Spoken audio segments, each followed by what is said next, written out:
शहर में एक खौफनाक अफवाह फैल रही थी, एक रहस्यमय फ़ोन नंबर की।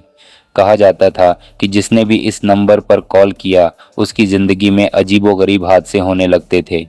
लोगों का कहना था कि इस नंबर के पीछे कोई खतरनाक ताकत है, जो कॉल करने वालों को धीरे-धीरे मौत के करीब ले जाती है।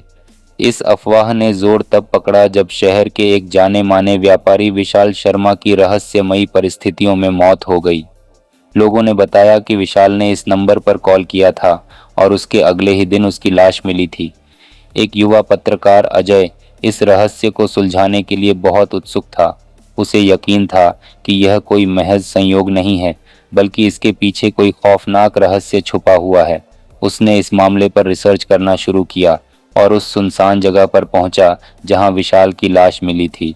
उस जगह की ठंडक और सन्नाटा अजय के दिल को कंपा देने के लिए काफ़ी था। जैसे ही उसने उस स्थान का मुआयना करना शुरू किया, उसका फ़ोन बज उठा। स्क्रीन पर एक अजीब अनजान नंबर दिखा। उसने दिल कड़ा कर फ़ोन उठाया और दूसरी तरफ से एक ठंडी और धीमी आवाज़ आई, तुम भी मेरे पास आ रहे हो, संभल जाओ। अजय के शरीर में सिहरन दौड़ गई, पर इस डर के बावजूद उसने इस रहस्य को खोलने का निश्चय किया। वो अब और लोगों से मिलने लगा जिन्होंने इस नंबर पर कॉल किया था। कुछ लोग जो इस अनुभव से बच गए थे, उन्होंने बताया कि कॉल करने के बाद उनके जीवन में अजीब चीज़ें घटने लगी थीं।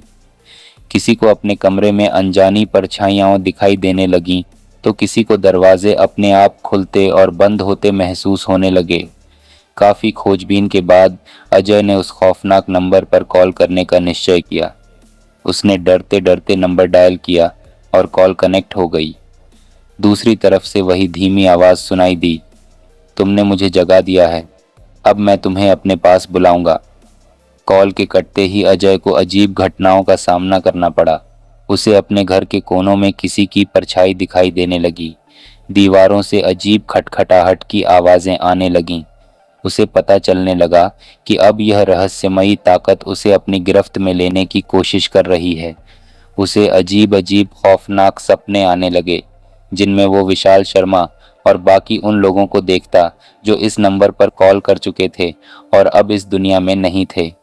अब उसे समझ नहीं आ रहा था कि इस खतरनाक खेल से कैसे बाहर निकले। अपनी आखिरी उम्मीद के साथ वो उस सुनसान जगह पर वापस गया।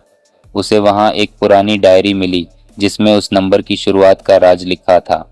उस डायरी में लिखा था कि यह नंबर उस मंदिर से जुड़ा है जहां एक समय में काला जादू किया गया था और उस जादू से बंधी आत्मा इसी नंबर में कैद है। जैसे ही कोई इस नंबर पर कॉल करता है, वह आत्मा जाग जाती है और उस इंसान को अपने पास बुलाने लगती है। डायरी को पढ़कर अजय को समझ आ गया कि इस आत्मा से छुटकारा पाने के लिए उसे एक अनुष्ठान करना पड़ेगा। उसने उस खतरनाक अनुष्ठान को करने का निश्चय किया। उसने अनुष्ठान शुरू किया और उसके दौरान अजीब घटनाएं होने लगीं, लेकिन उसने हार नहीं मानी और अनुष्ठान पूरा किया। आखिरकार वो आत्मा शांत हो गई। अजय को लगा कि उसने इस खतरनाक खेल से खुद को और बाकी लोगों को बचा लिया है, लेकिन कहानी खत्म नहीं हुई। कुछ दिनों बाद अजय के फ़ोन पर वही खौफनाक नंबर एक बार फिर से आया। दूसरी तरफ से वही धीमी आवाज़ आई, मैं वापस आऊँगा,